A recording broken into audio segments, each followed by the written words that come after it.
global pandemic caused chaos in everyone's life.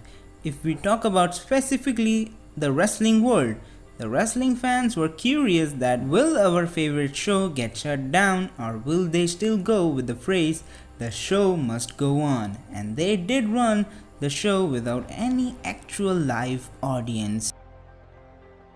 First, when we saw the SmackDown stage, which was the first pandemic episode of WWE, fans were in awe. WWE moved to the Performance Center for their weekly shows like Raw and SmackDown and premium live events formerly known as pay-per-views from WrestleMania 36 to Hell in a Cell 2021. WWE even pulled the biggest wrestling show of the year, WrestleMania, in front of zero live audience. WrestleMania 36 was taglined as too big for just one night, as it was slated a two-night event, which was really cool. The card was good. It had an amazing ladder match, incredible NXT Women's Championship match, Rollins vs Owens, and many more. Every pay-per-view was going surprisingly really good. At WrestleMania 36 Night 2, we witnessed the last match of the clean-shaven beast Brock Lesnar in the main event of WrestleMania 36. 2020 Royal Rumble winner Drew McIntyre defeated Brock Lesnar for the WWE Championship, and after that, the rise of the Scottish Warrior was lovely. Drew McIntyre carried Monday Night Raw as their world champion very greatly. He had interesting rivalries against guys like Seth Rollins, Bobby Lashley, Dolph Ziggler, and that opponent which we will talk about separately, Randy Orton. This rivalry started when there was live audience and still gone for months. At WrestleMania 36, in his first ever singles match after returning, the Rated R superstar Edge defeated Randy Orton in a last man standing match. The story was great. Randy Orton was slowly coming back to his legend killer gimmick. Orton challenged Edge in an old school traditional one-on-one match at Backlash 2020, and that was highly promoted as the greatest wrestling match ever, and in my opinion it is one of the best matches in the WWE. Due to no audience, WWE capitalized amazingly on cinematic matches. Firefly Funhouse, an Inferno match, Boneyard match, Money in the Bank corporate match, Swamp Fight, etc. were produced for required pay-per-views. Well, audience had mixed reactions for it, but overall it was pretty good. For nearly 6 long months, Seth Rollins as the Monday Night Messiah along with his disciples Buddy Murphy and Austin Theory entertained us on TV by going up against the Mysterio family.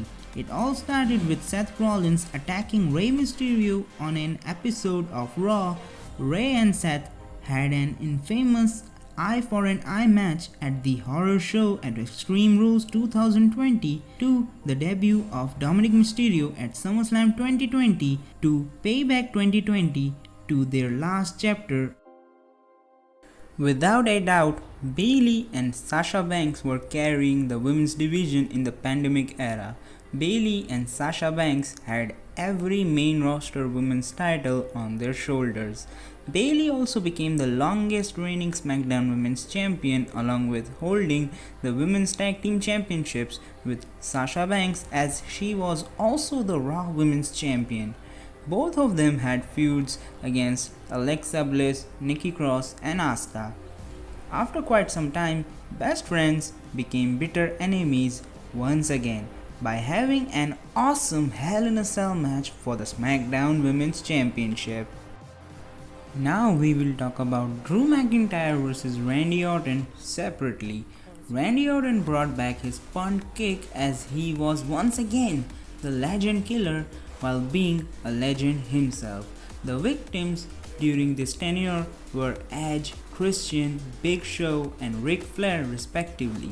Drew McIntyre got furious because of this crazy behavior of Randy Orton, and they met at SummerSlam 2020 for the WWE Championship. In a hard-hitting match with no finishers, McIntyre picked up the victory, and then at Clash of Champions 2020, Drew McIntyre won again in an ambulance match.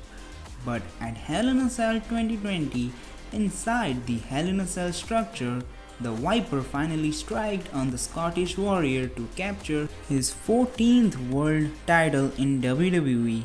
And again, Drew McIntyre defeated Randy Orton on the episode of Raw before Survivor Series 2020 in an incredible no disqualification match.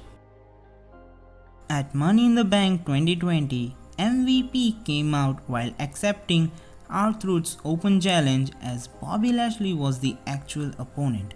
The birth of the Hurt Business was interesting. By Payback 2020, Bobby Lashley finally captured gold after a long time, accompanied by MVP, Shelton Benjamin and Cedric Alexander. Shelton and Cedric captured the Raw Tag Team Championships, as well as finally Bobby Lashley won the WWE World Championship for the first time in his career. It was really a feel-good moment.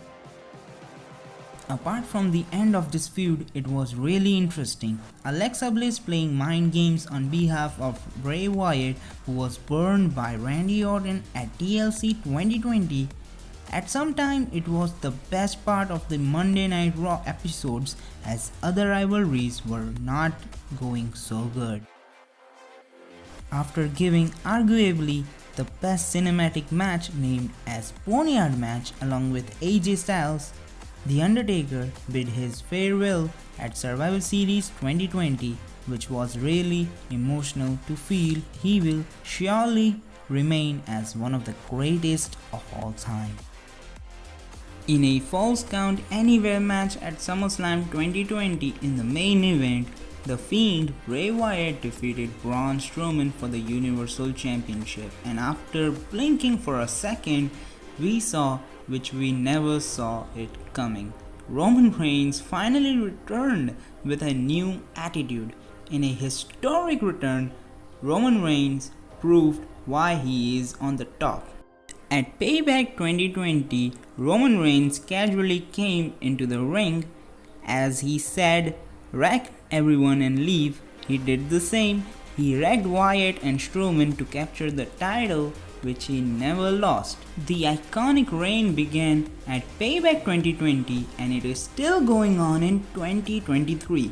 Reigns has delivered notable feuds against guys like Jey Uso, Kevin Owens, Cesaro, and Rey Mysterio in the pandemic era. This topic had to be discussed separately. Edge won the Royal Rumble in 2021 and challenged Roman Reigns at WrestleMania 37. Daniel Bryan also tapped out Roman Reigns at Fastlane 2021, which was really surprising to watch. Their build towards as the main event of WrestleMania 37 was really amazing. The match itself was awesome. Roman Reigns did smash them, stack them, and pin them. New WWE superstars got built like Bianca Belair as she won the Royal Rumble match and main evented WrestleMania 37 Night 1 with Sasha Banks for the SmackDown Women's Championship. Big E also won the Intercontinental Championship from Sami Zayn. Matt Riddle won the United States Championship. Cesaro defeated Seth Rollins and Rhea Ripley defeated Asuka at WrestleMania 37. And Rhea Ripley won the Raw Women's Championship. And one of the most important build was of Jey, the main event, Uso. We got great TV matches like AJ Styles vs Daniel Bryan, Drew McIntyre vs Sheamus, Jey Uso vs Kevin Owens, Daniel Bryan and Edge, Drew McIntyre vs Randy Orton vs AJ Styles, Seth Rollins vs Buddy Murphy, John Morrison vs Ricochet, Roman Reigns vs Kevin Owens, Sami Zayn vs Kevin Owens, multi-person matches for the mid-card titles, and etc. At the end, many of us would remember or would not remember this timeline because of some hits and some misses in this pandemic and Thunderdome era.